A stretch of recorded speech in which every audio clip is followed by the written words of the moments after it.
Good morning, ladies and gentlemen. I'm Meadsyreplays and welcome back to the channel. Today we are going to be looking at the ISU-152 using the 152mm infamous BL10, and what a gun this is.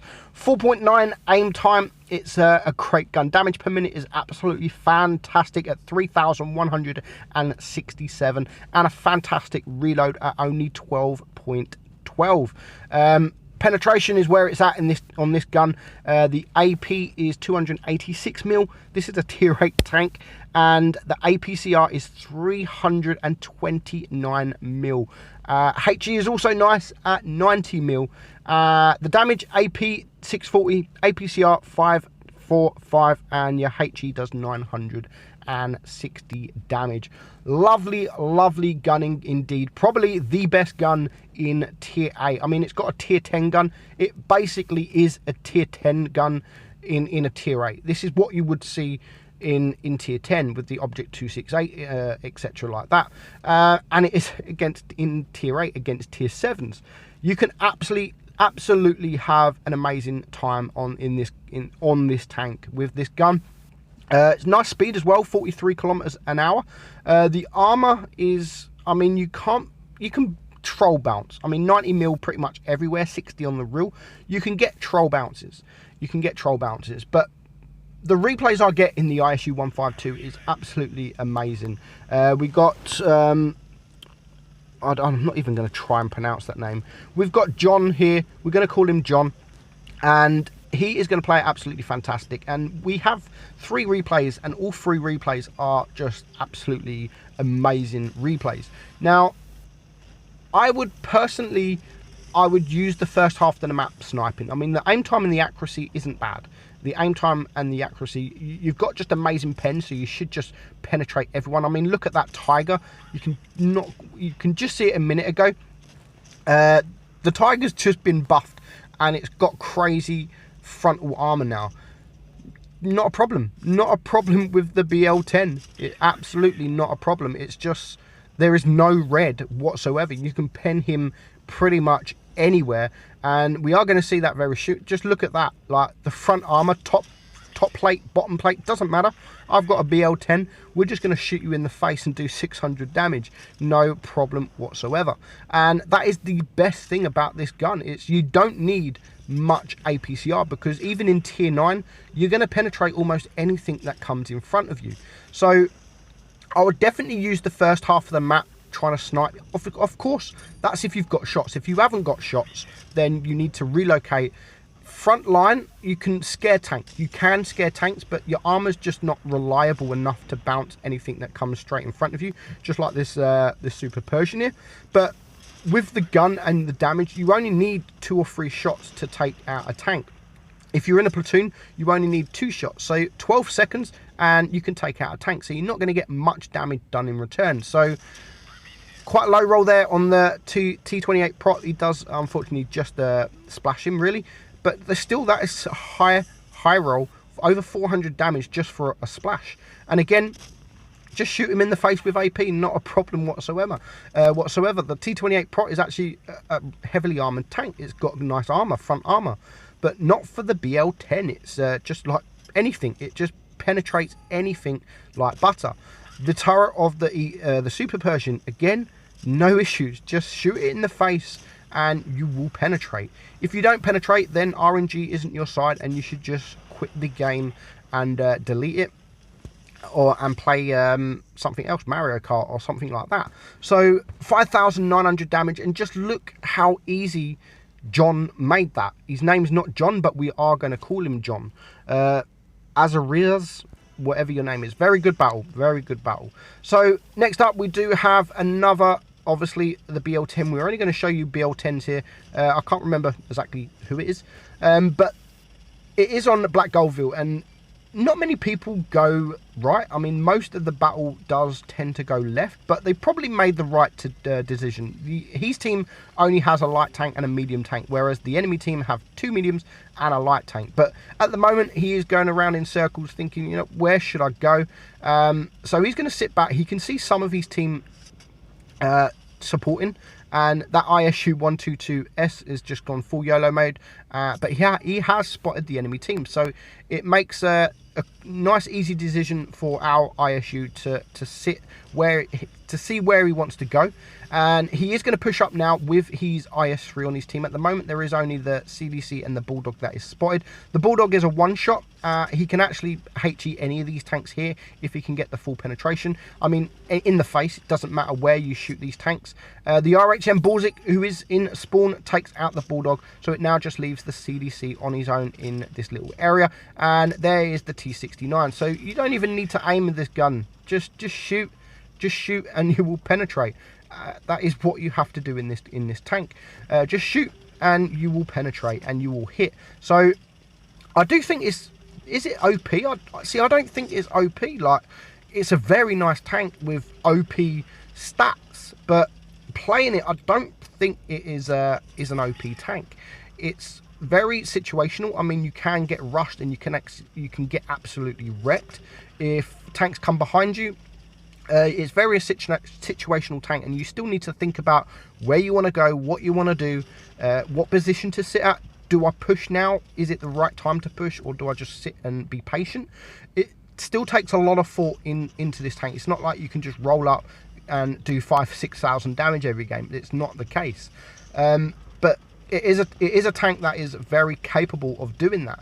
You can either push to scare the enemy. I mean, if you push a CDC, which is an absolutely quick tank, one of the quickest in tier 8, and you splash a HE in his face doing 1,000 damage, is he going to think about just getting around you? Or if he's going to be a little bit pissed off that he's just lost all of his hit points in one shot and try and run away and stay alive? So you have got that. You can push, and here we go, Mr. Ricky.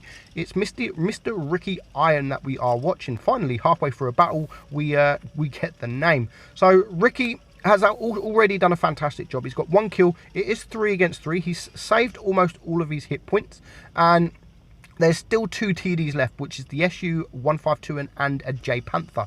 So he does need to be careful, because if the ISU-152 is running the 152, he can also lose almost all of his hit points. So he does need to be careful. Just because he's got almost full hit points, it doesn't have a lot of hit points, this tank. I mean, only 1,010, which isn't the greatest amount of hit points in tier 8. So he knows that one tank is capping. He knows that there is an IS, I mean, there's 2 tanks capping. If you look at the cap, it is going up quite quick. So there's 2 tanks capping. He's waiting for his team, who are just not doing they're not doing anything. And just look at the IS-3, no problem. You can get troll bounces, as I've said, and that's exactly what he gets. And he does over 600 damage to the IS. And all of a sudden, the IS-3 is a one-shot. But the cap points are going up. They need to reset that cap. 80, 82, 83, and it's going up very, very quickly. And there is the ISU-152 and the J Panther 2. He needs to get that shot off. He's going to aim. I think he's probably going to be shooting well, he does reset the cap, but the J Panther is probably the one that you wanted to shoot. And he gets the troll bounce. And all of a sudden, one shot, and the SU is a one shot, and he can take him out. And now it just leaves 3 against 2. And as you can see, the J Panther is he's not red at all. One shot, and that J Panther is now a one shot, and that is the best thing about this tank. You do one shot. If you're in a platoon with someone that is a heavy, or even another TD, one shot each, and they're gone. One shot each is all it takes, and they are gone. I've never really run this with in a platoon with double ISU-152s, but I should imagine it will actually be, if you're on voice with each other and you focus fire, I think it will actually be a really fun platoon. One shot each, and the tank will be gone.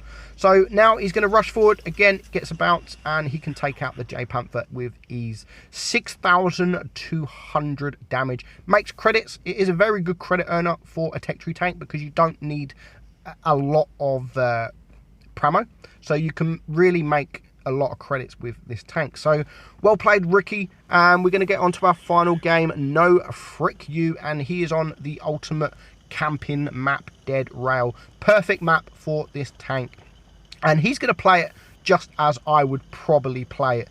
Sit at the back, not right at the back, but in positions that you can get shots off. The team really rely on you to do damage. In tier 7, you can literally just have so much fun. And you will get bounces. You will get some troll bounces frontally from those medium tanks and the light tanks. It's the heavies and the TDs that you really need to be careful of, because even though you can one-shot someone down to a one-shot, so but they can also do it to you. As I've said, you've only got 1,010 hit points. So if even an ISU-152 shoots you, that is a tier below, which is pretty much the same gun almost, except for it hasn't got this amazing pen. That's the difference. I don't actually like the ISU-152. I hate it. I will be doing a video on that tank soon. I should have really done it before the ISU, but I will be doing a video on the ISU-152. But really, I hate the tank. I mean, just look at that KV-4.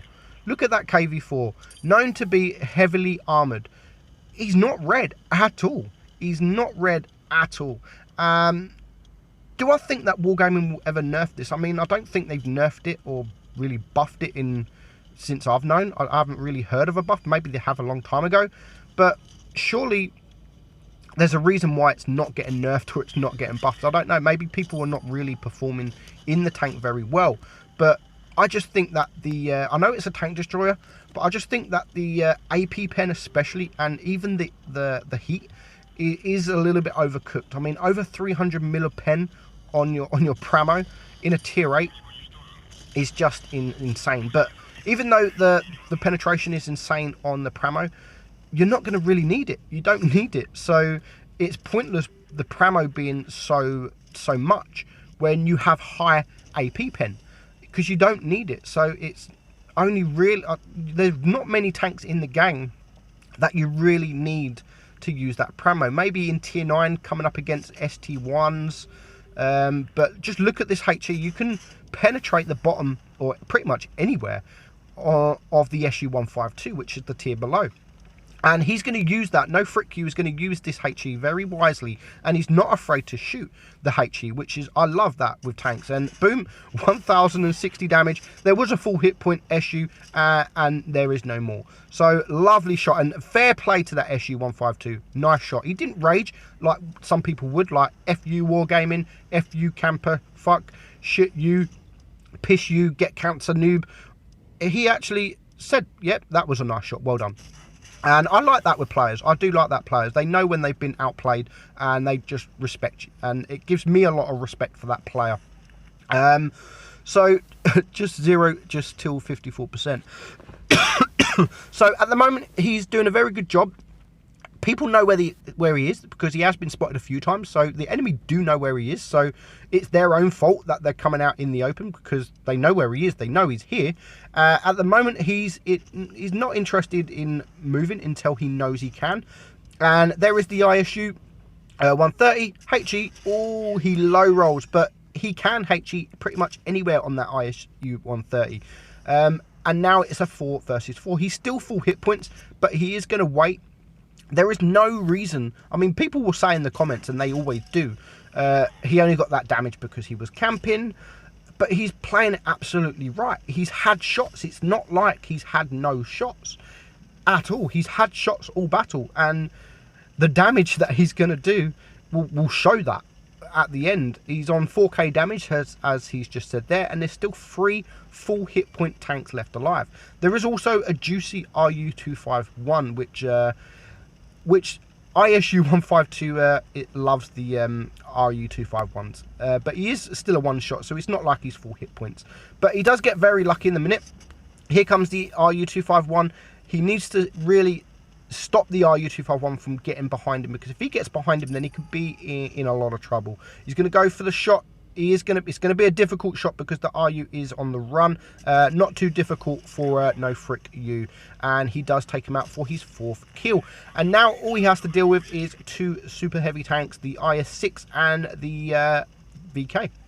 And there's only 3 tanks left alive. If he gets shot, he still needs to be careful. He has the HE loaded. He needs to really be careful because I don't know if he was aware. And he gets that shot. He does get shot in return. So he does have to be very careful now because he is just a one-shot. Unless they low roll, he is a one-shot. So he needs to be very careful. There's a full hit point IS-6 who, thankfully, didn't shoot him. So he can just poke out and get that shot on. Just look at that armor. The IS-6 used to be known for being such a troll armor tank, with a lot of armor and very difficult to pen. Not for the ISU at all. As I've said, he does get very lucky. He's got the side, and the VK low rolled, not even 400 damage, and the leather can take him out, now just leaving the IS-6 alone against 3. However, no Frick You has a high roll loaded, and he does high roll 675.